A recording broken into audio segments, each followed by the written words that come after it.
What's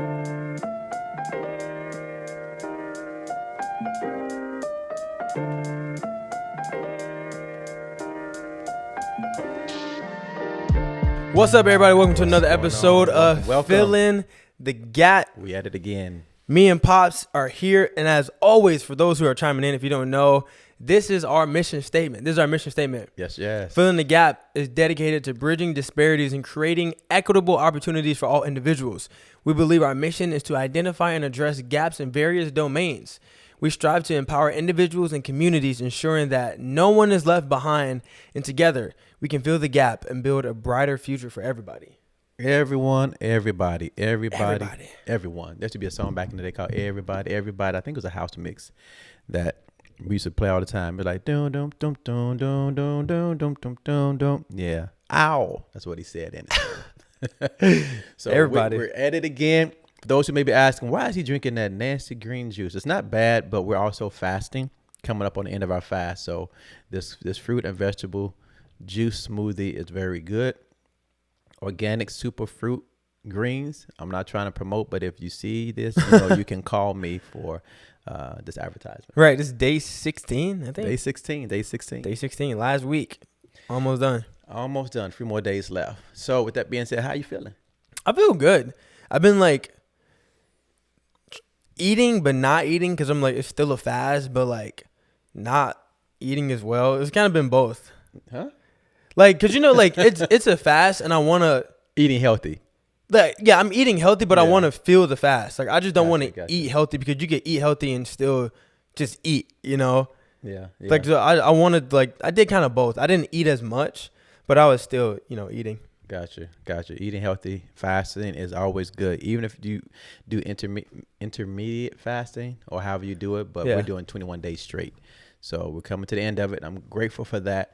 So we're going to get right into the topic today. Today we're just going to talk about something that everyone deals with, but we know a lot of young people, especially young men, deal with this as well. So since we're going to get into it, what came to mind was for us to deal with fear. Right. Fear. And many of us know the word says God has not given the spirit of fear, but of power, love, and a sound mind. But does not mean that fear is not there, that we don't deal with things that we're afraid of or fearful of. And sometimes it can come through many open doors. You know, for me personally, growing up as a young person, I had a lot of fear when it came to scary movies. So that was my trigger. Right. So, watching a lot of scary movies from vampires to killer rats to killer birds to tarantulas to Frankenstein to Nightmare on Elm Street to, every scary movie you could think of, from Poltergeist to Halloween. What's the other one? Exorcism. Exorcist. That one, that was on a whole nother level. So when you, as a kid, you see that, and then if you experience personal traumatic experiences, it's embedded in you or plants a seed, and as a child you don't even know how it's happening or forming in you. But as you get older, you find yourself, or I found myself being afraid of certain things, even to the point that I was afraid to even communicate with people. So I always used to have to write stuff down on pieces of paper and hand it to them, because I didn't like to verbally communicate because of fear. Yeah. So fear for me was so traumatic that it would cause me, and it wasn't that I was an introvert, because I love going outside, I loved hanging out with my friends. Mm-hmm. But when it came to me expressing or dealing with my emotions or my feelings, then fear would grip me to the point that I didn't know how to communicate.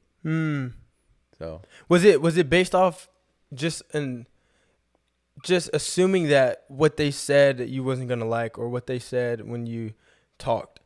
No, I think for me, because anytime I face watching a movie or hearing something, it's like that I'm gonna say that spirit of being afraid, right, was in me. So anything I thought that would harm me or that was negative will automatically trigger something in me to be afraid. So it didn't matter what it was or who it was. Like at night when I went to sleep, I couldn't sleep with my closet door open. Right. I had to have a nightlight. The door had to be cracked open so I could see the light in the hallway. So when you talk about growing up being afraid, I was, and my parents they probably gonna know it now. Hey, but they didn't know that either as a child because I didn't know how to express it. Right. The boogeyman. Everybody heard about it. So I was Exactly. in fear of the boogeyman to the point I checked under my bed every day. What? Before I went to sleep, just to make sure. Yeah. And I would sleep with the covers over my head, literally sweating at night because I thought that was my protection. Right, So right. when you talk about somebody that has gone through fear, I know what that feels like. I know what that looks like. And it's crazy because I didn't really get delivered from that, or that got broken from me until I got into my adulthood. Yeah. Yeah. I feel like with fear is like, it's what you allow access to, and like through like your eyes, through like your different senses. I'm saying like your ears, like what you listen to, what you see, what you hear people say, like that can cause you to be fearful because I feel like at the time you don't really know or have an understanding of something yet, because like you were talking about when you were like young, like I remember being afraid of the dark, like because you just didn't know. It was just like, how even now people are just so, they don't want to do something because they're so afraid of the unknown. Like right, yeah, that's being a child, you're afraid of the dark because you're like, I don't know what's out there, or like being afraid of like what's under your bed. It's just like this darkness is so fearful because I can't see like what it is or where I'm going or what this is gonna lead me to. So you're just like, you know what? I'm good on that. Like I'm not gonna go there. So I think with fear is like this unknownness because we can't see it. We're afraid to jump into it all the way, which is limiting our faith. And that's important too, because when you think about that, if that's something that's been planted in us, especially young men who are the leaders, who should be the covering of the houses, who are the breadwinners and everything else that goes with that, there's already such a heavy weight with that, right? Because you are looked at to be the covering, the protector.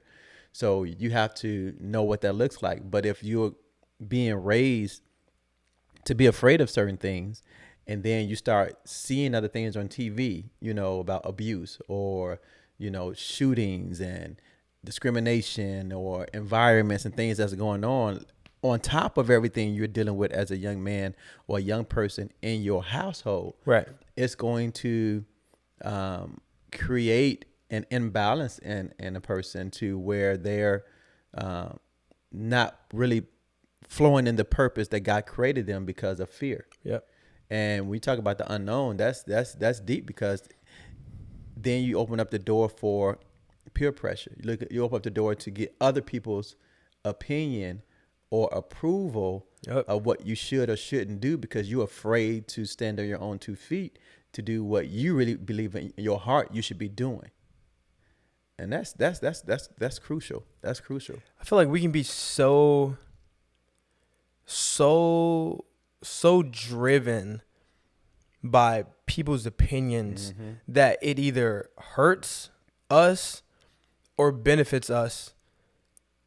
But both of those aren't good, because you benefiting from someone else's opinion is saying that like you're basically people pleasing, like because of what you have in you and what you want to do isn't good enough unless it's like, okay, this person likes it. So one, there's no confidence in who you are. There's no confidence in what God has given you for right now, but you have to go and rely on certain people to, pat you on the back and say, wow, you're doing so good. Even though those are great, it's good to hear some accolades once in a while. But for that to be your whole driving force of like why you do something shouldn't be the case. There should be something that you have inside of you that's like, regardless, I know what I have and I'm going to continue to do it, wholeheartedly. Yeah, that's the truth. And when you were saying that, I was looking up at one of the definitions for fear. This one definition, it says to be afraid of someone or something as likely to be dangerous, painful, or threatening. And I think to piggyback off what you were saying is that many of us you know, growing up, and even for this generation now, you know, I think you guys have a greater disadvantage than my generation did when we were coming up, because you have such a influence with social media, Right. and the pressures of what success look like and what you have to do or not do. I was listening on the radio today, and I'm not going to put it out there because, you know, everybody probably know who I'm talking about, but retired football player put his son out there, you know, saying he ain't a rapper. You know, he's not a thug rapper because he didn't grow up like that. So when you look at what society will try to paint a picture on what success looks like, we're fearful of being who we just genuinely are because we're trying to be something that other people like. Right. So we walk in a place of bondage and being like locked up in chains in a false identity, and we're living this life of being a fraud. Right. You know, we're fake of being, you know, and Yeah. and that's what's happening. So it goes back to us living a life of fear that's causing us to be a catfish. So we're catfishing because of fear. Oh, you just hold on. I'm gonna be back. Y'all stay here. He just said something. I need to go. Catfishing because of fear. That may need to be the topic of this YouTube. He didn't say something because it's crazy. Because hold on, let me get this mic. Yeah, get back in the mic. It's crazy because we talked about something this morning, and Jeremiah. And Devo's. Yes. Oh my gosh. No, I'm lying. It's in Romans. All right. 12. Oh my goodness.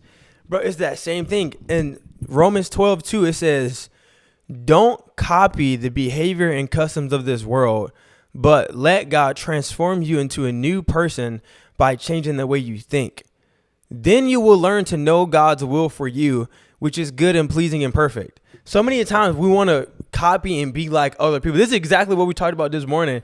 Whereas like God is giving you I'm going to talk about that tonight. a specific purpose and a plan for you. Yeah. Like you don't have to sit here and because this is what everybody else is doing that it's working. Yeah. Like you don't have to do that for yourself. But we all have an individual destiny, purpose, plan for our life that we need to walk into. So I was like, what you said, you hit on the head. It's the truth. But part of our problem is, and you know, especially growing up, it says train up a child. Part of it is how we're being trained, how we're being taught. Because when you discipline a child in the way they should go, you know, spare the rod, spoil the child. We got all that because we've been through that. My generation been through that more than yours because I used to get beat all the time, you know. But it brought upon a fear, Right. more than a reverence, because you knew that if you did certain things, you get a whooping or this Right. would happen to you. So we already grew up to a degree with a disadvantage because that opened up the door for fear, for us to be afraid of any and everything, that if we did any little thing wrong, we're going to get in trouble. Yep. So there you go. You already got the seed planted that if you do something, you're going to be in trouble. It may not be a whooping. Yep. May not be a punishment, but trouble is coming. Yep. So it goes back to the definition: painful, emotional, fear, danger. So the seed of danger or trouble will come. So anytime I would go out and do something, I had to really think about it or I would not do it because of that fear of trouble or that fear of danger or that fear of not being accepted. Mm-hmm. And it could have came just from a whooping. You know, it could have just came from a negative word. Right. So that's what we have to be mindful of because it tells us that death and life is in the power of our tongue. So the things we say carry weight, carries power. It can either raise us up or put us down. And that's one of the things that me and your mom were so careful about when you and Melody were being raised, because we had to be mindful of what we said around you guys. Yeah. What you heard or what you would hear. We had to be even careful of our conversations because we don't want to plant certain seeds that would cause you to not be connected to God or to think a certain way or to be negative. Because if you all would have been exposed to certain things, your lifestyle would have went a different way. Right.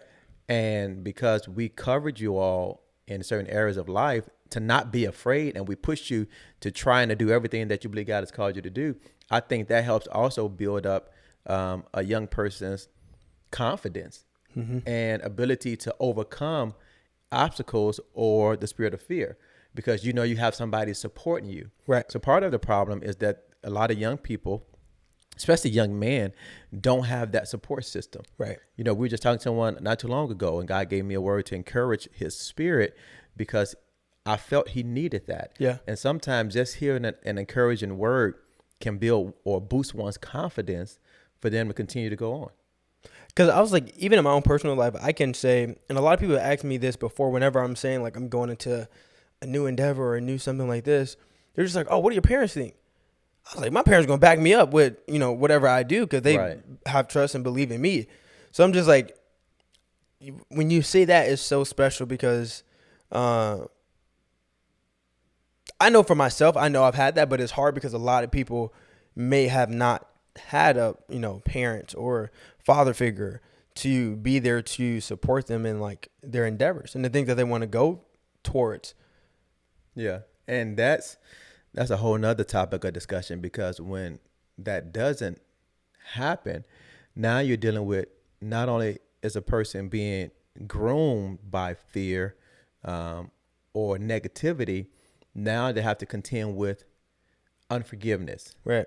or bitterness, because they didn't have that support, or they don't have that person to lean on or talk to, or they didn't have that parental guidance in their life during those crucial, years of them making decisions and transitioning. Yeah. So that's why we have so many grown people, grown men especially, acting like little kids. Right.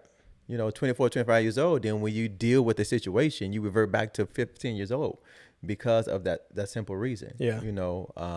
And that's that's a whole nother story. But it centers around, understanding that, okay, you're not to operate in fear, but power, love, and a sound mind.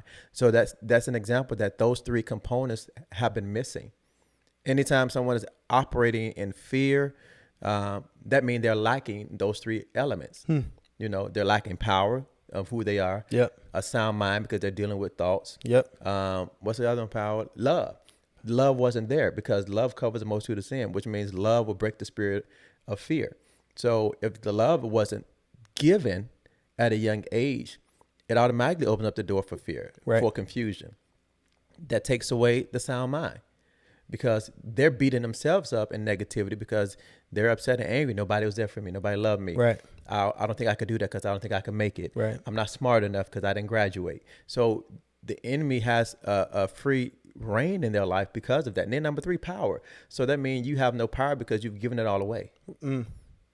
So we get trapped, and young people get trapped, young men especially. And that's what's happening in our society. They get trapped because, again, now they're trying to please others and conform to an identity that others want them to walk in, and they're not happy. At all. They're not happy.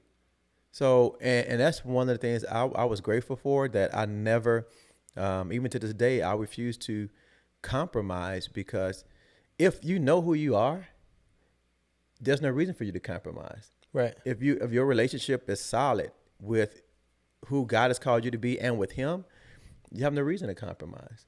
Reminds me of like David and Jonathan. I was gonna say Saul's armor. Oh, It was like- armor. Yeah. Where he like David knew who he was enough to say, well, this don't fit me, or I'm not comfortable in this. You know what I mean? Like he knew what he had, what he was able to do, because he's been doing it in the field against lions, against bears. Yeah. To protect the sheep. Like he knew in private what he could do. So when he got into public, it was like, oh no, okay, I know I could sling this slingshot and hit this dude in the head with a rock, and he was confident in that. Yeah. But it also goes back to, how David was raised. He was raised in the field. Right. He was raised with adversity.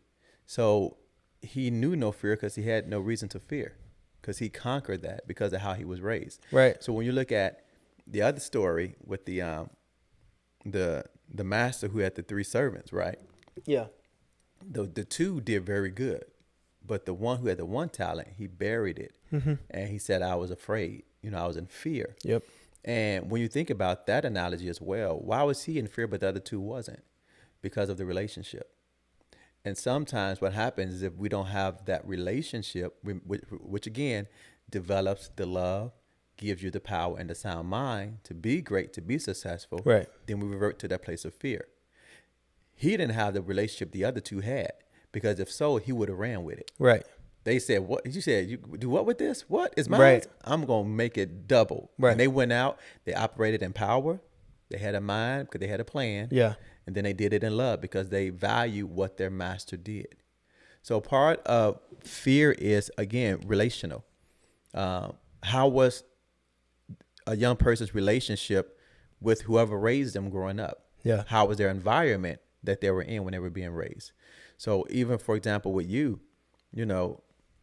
one of the reasons we wanted to shift from Chicago to Florida was because of the environment. Yeah. Not that it was a bad environment, but we had to shift because God wanted you to experience a different environment, Yeah. Different cultures. And so when we shifted from Chicago to Florida, that was part of that reason. So that way you can gain and have that experience. Yeah. So it wasn't because we were afraid of to Florida, this may happen, that may happen. No, we came because we knew that was greater Yeah. opportunity, and we knew that you were in a place that you were not going to be fearful of the opportunity and that you were going to embrace the opportunity, even though it was unknown. Right. See, there's a difference when you talk about now fear and faith, because fear is you being afraid of not wanting to do it because you're scared or because you think it's dangerous, Right. as opposed to you now moving in faith at an opportunity that would take you higher. Yeah. So, and I mean, it is scary too. Like when you move into a new place, you go and try to make new friends, try to just experience God, especially in high school. It's just different. But it's just like you said, to be able to move into the unknown. mm-hmm. I was thinking about Frozen, into the unknown, yeah. But it's just like, it's the truth. Like, you go into this wholeheartedly. But I think it always goes back to faith, right? You have this faith, you have this trust, right? I feel like a lot of the times we know the end goal. Like, we know this thing that the Lord has told us to do and given us. Hold on, let me just go to scripture, because scriptures know what he told us to do. But even when we know the end goal and it's hard for right now, we're like, what do we do, right? If I could just find where Hebrews is. Oh, there it is. Right, Hebrews 11, it says, hold on.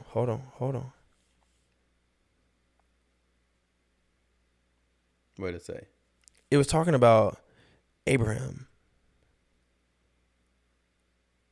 Right, verse 8, it says, it was by faith, right, that Abraham obeyed when God called him to leave home and go to another land that God would give him as his inheritance. Mm-hmm. He went without knowing where he was going. And even when he reached the land God had promised him, he lived there by faith, for he was a foreigner living in tents. Right? So he just obeyed. He just went. With what God had for him. Like, even though we know the end goal, because Abraham knew he was going to have many nations unto him. But even right now, it would just obey and go. Yeah. Right? So even in this time of like, you're like, dang, God, so much is happening. I'm like scared. But like, I know what you have for me. The only thing to do is be obedient and do it. Do it regardless. Yeah. Yeah. And it goes into what you just shared when it says in Psalms 56:3-4, when I am afraid, I put my trust in you, in God whose word I praise, and God I trust. I shall not be afraid. What can flesh do to me? And being afraid and fear goes hand in hand. But when you look at what was being said in Psalms as well, and what you just read, it's all a matter of understanding that really as believers, that just for us should mean reverence. Mm-hmm. That yes, we don't exactly understand or see, but like with Abraham, we're gonna Proverbs 3, 5, and 6 said we trust you with all our heart.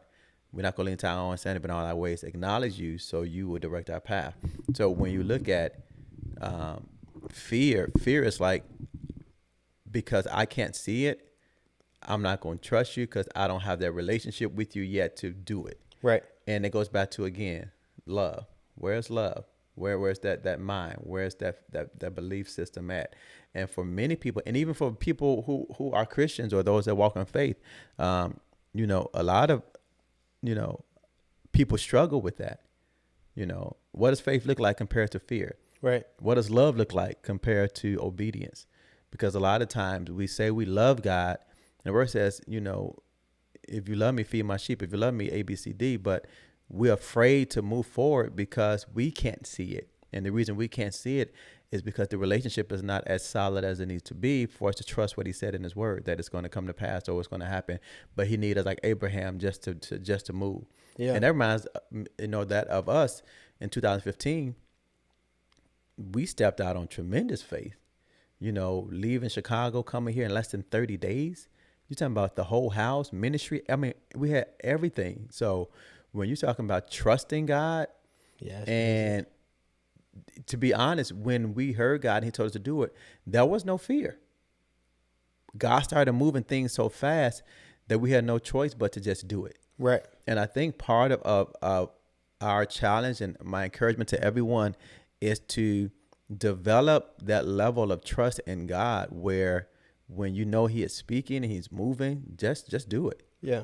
Nike stole that from God. Just do it. Yeah. But that's just He do said it. Nike stole that from God. Just do it. Just do it. Because everything is spiritual. They just put it down first and they use it for natural sense to, Right. make millions of dollars. But, God is saying just do it. Be obedient and ye shall eat the fruit of the land. That's his word. If you're willing and obedient.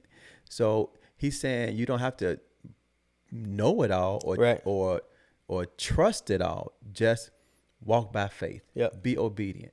And that's it. And I think that's part of our challenge. But just to backtrack, we got to deal with the root, which is fear. We got to deal with being healed from those things of the past or even our present that have kept us, that's keeping so many people in restraints. Yep. Can't get a breakthrough because of fear. Can't get the new job or can't start your business or can't move forward in relationship because of fear. Right. And that's a dangerous thing. Fear got a lot of people in a chokehold. More than the chokehold, it got them sleeping. Right. Like sleeping. night. Like just like you don't want to do anything. No. Right. No, not at all. Say we walk by faith and not by sight, because it goes deeper than what you see, like right now. Mm-hmm. Right now. But it's continuing to have faith in every situation. Yeah, but it goes back to what you said. It's like, it's funny because I feel like the Bible can be so deep and specific, but at the same time it's so like elementary, where it's like, oh no, do this. That's it. Like, you want to prosper, obey, Yeah. It's just like we make it so hard that's like, oh, but I don't know if I can do this. I don't know if I can like do that because of what about so-and-so and what about this and that? What about, we bring so many excuses and so many things upon us, but the Lord is just like, obey, like do this. When you look at the word and okay, we're creating his image, right? Yeah. And if we're creating his image according to Genesis, he created us in his image not to be fearful. So when he created us, he gave us power and the ability to do whatever. Right. So when the serpent came to Eve, she wasn't afraid because she knew no fear. Mm-hmm. Fear didn't come to after sin. So when you look at all that we go through because we were born into it. Right. Because we were born into sin. So fear can be automatic. So how do we break fear? By being around those who will speak life, those who will encourage us, being in an environment, listening to inspirational pastors or coaches or TED Talks or whoever will influence you to go higher than where you are. Right. Those are some of the tools or resources that will help us all continue to go higher and not allow the circumstances we see naturally to keep us in a place of fear. Because that can be for some people an everyday reaction because of their environment, because of their finances, because of what they're looking at in their bank account, because of their relationship, because of their past, condemnation when there is none. Right. So fear is very, people look at all other type of things, but no, fear is serious. Fear is that unseen assassinating ninja that's hiding and lurking in dark places that we forget about, but that's really behind the puppet pulling the strings. Right. While we're looking at society and media, and we're looking at, don't get me wrong, all that, perversion, all that's out there, but at the end of the day, don't forget about fear. Right. Because fear opens up the door as well. Would you say fear is like the root of a lot of things? Like insecurity is different? Yeah, I believe it is. Because I can probably, I don't have the statistics, but I could pretty much guarantee that over 90% of traumatic experience were either caused by fear or has now triggered fear in a person's life. So when you're dealing with trauma and being healed from trauma, that means you have to let things go that hurt you, right? That you're fearful of or afraid of. Yeah. So yeah, it really is. That's interesting. Yeah, it really is. It really is. That fear is. Yeah, I mean, I was gonna say it makes sense too. Just like why you don't want to do something, why you don't want to talk to a person. Yeah, I'm thinking like high schoolers. Like, I don't want to go talk to this girl because you just don't know. That's what I meant. I was just thinking about that. It's just like. That's crazy because I remember back in high school, you had your boy go talk to a girl for you. Go talk to her for me. Right, right. Go. Why you can't do what you just said? Exactly. You don't want to get shut down. Right. What's going to happen if she say, yes, you want to talk to you? Then what you going to do? Exactly. So, that's the truth. I mean, and it's so crazy because back in the day, we weren't afraid of sneaking out the house. We weren't afraid of doing certain things. Yeah. Until we got caught. And even then, it didn't give us a fear because we knew in our mind, we had a mission. Right. We had a reason. We had a goal. And I think part of what people deal with too is because identity. If you don't have a goal, if you don't have a purpose, fear can easily set in because you start listening to the wrong things. Yep. And then they start speaking, that ain't you. Don't worry about that. That won't work for you, Yep. So it's like. Got you doing stuff out of character. Yeah. Because again, you don't know who you are. Yep. When you know who you are, it limits what fear can do. I feel like every week when we talk, I feel like identity is the main thing. It is. Identity is so important that people don't realize how important it is. Like when you know who you are, then there's so much that you don't even have to worry about because you're not trying to get opinions from other people. You're not fearful of what people are going to say because men's word on your life don't matter because you know who you are. Yeah. When you look at the word of God, I mean, from women to men, anyone that God used, not one person that I can recall had a problem with their identity.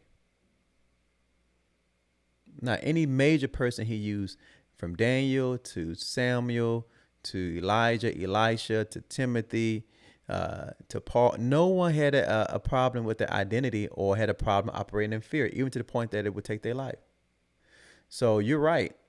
For us to, as a people, as men, women, whomever, to walk in our full potential or full purpose, we have to know who we are. Yeah.